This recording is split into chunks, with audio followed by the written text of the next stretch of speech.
sebagai orang Islam, macam mana kita nak menjawab atau menghadapi orang bila kita tegur ataupun tegur untuk buat baik tapi dia nak untuk keluar dari Islam.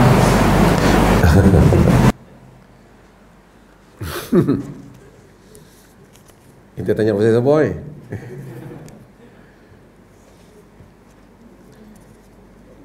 Dia kata tadi pun wartawan duk tanya saya yang ni kalau satu orang tu bila orang ugut dia nak keluar dari Islam.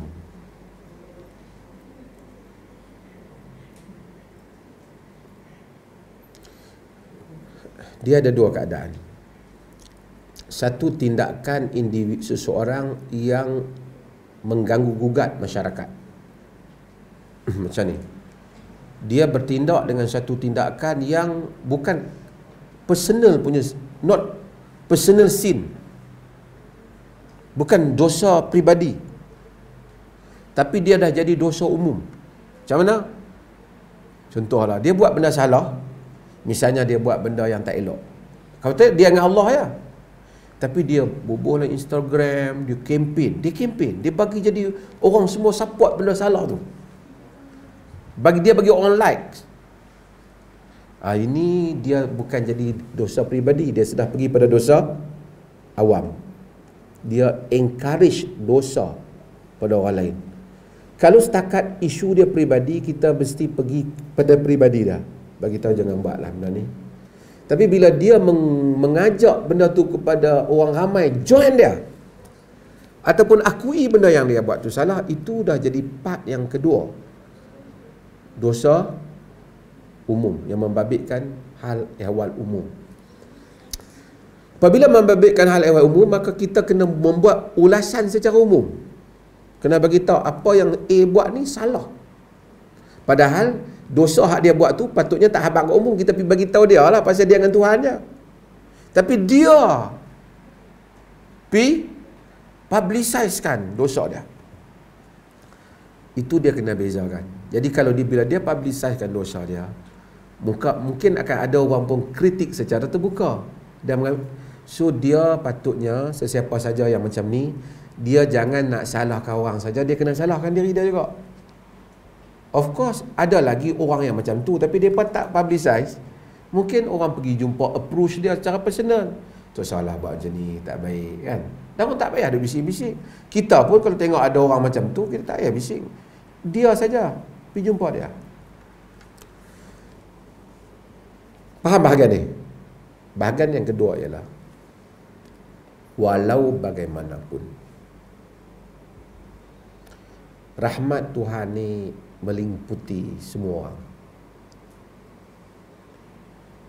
Kalau kerana satu orang tu mendapat petunjuk disebabkan kita, tiba-tiba pelajar kuib pergi mesej kat abang Sajat kita ke apa, abang kata, abang saya cadang abang buat, dia tersentuh dengan nasihat ni, lalu dia okey, dia satu yang baik, betul tak? Kan? Abang, saya ingat abang tu sebab ini, saya sebenarnya kesian kat abang, saya doa supaya Allah bagi kekuatan abang berubah. Macam kan? Kata Nabi dalam hadis pada Ali bin Abi Talib, riwayat Imam Muslim, la an yahdiyallahu bika rajulan wahidan khairan laka min humurin na'am. Jika sekiranya disebabkan engkau Allah bagi petunjuk kepada satu orang, lebih baik daripada humur na'am, daripada unta merah.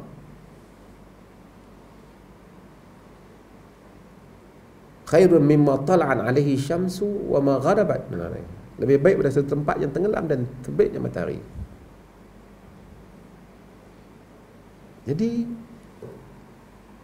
rahmat Tuhan masih terbuka untuk siapa pun dakwah kat dia.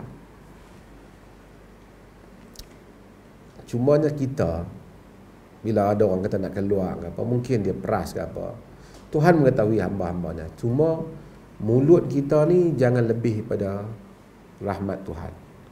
Jangan kita dia ni rosak dah, memang ahli neraka dah. Jangan. Man qala halakan nas wa huwa ahlakuhum. Hadis riwayat Imam Muslim. Siapa yang kata jahanam orang, dia jahanam dulu lah. Binasa. Mungkin hari ini keadaan dia macam tu, kemudian dia bertaubat, kemudian dia balik pada Allah. Mungkin ada orang yang telah berjasa, telah mengembalikan, memujuk dia supaya balik pada jalan Allah. Kesemuanya dosa yang dia buat tu salah, tapi lagi yang membunuh 99 orang dan 100 orang lagi Tuhan ampunkan. Lagi kan Abu Sufyan yang berperang dengan Nabi-Nya Muhammad sallallahu alaihi wasallam masuk Islam, Tuhan ampunkan. Bahkan Nabi memujuk hati Abu Sufyan. Nabi kata, man dakhala masjidal haram fahuwa amin, wa man dakhala baita Abi Sufyan fahuwa amin. Siapa yang masuk ke Masjidil Haram, dia selamat. Siapa masuk ke rumah Abu Sufyan, dia selamat. Sebab apa? Masuk rumah Abu Sufyan dia selamat? Kata Abbas pada Nabi, wahai Rasulullah, Abu Sufyan ni orang yang suka kalau dia diangkat, dia dipuji. Baru dia masuk Islam, pembesar Quraisy. Patutnya Nabi kata, siapa masuk rumah Masjidil Haram dia selamat. Nabi tambah, wa man dakhala baita Abi Sufyan fa huwa amin. Siapa yang masuk rumah Abi Sufyan, dia selamat. Ada orang macam tu. Jadi mungkin ada orang pergi abang, tak usah abang, pergi elok sikit, kita gunting rambut, pergi nampak sikit, pergi main gym sikit, pergi naik sikit. Kan? Dia pun kata okey juga, kan? Tapi rahmat Tuhan, siapa tak tahu. Selagi orang tu tak mati, Tuhan Maha mengetahui. So macam itulah. Hak mana salah public, kita perbetulkan. Tapi tak payah kita lebih pada Tuhan. Dia ni memanglah teruk dah, memang ahli neraka confirm dah, aku duk nampak dah. Jangan silap-silap. Orang yang kita sangka masuk neraka tu masuk syurga, kita pergi masuk neraka kerana kita mendahului keputusan Tuhan terhadap hamba-hamba dia. Kita hanya hukum atas salah perkara itu. Rahmat Tuhan wasi'at kulla syai', meliputi segala-galanya. Okey.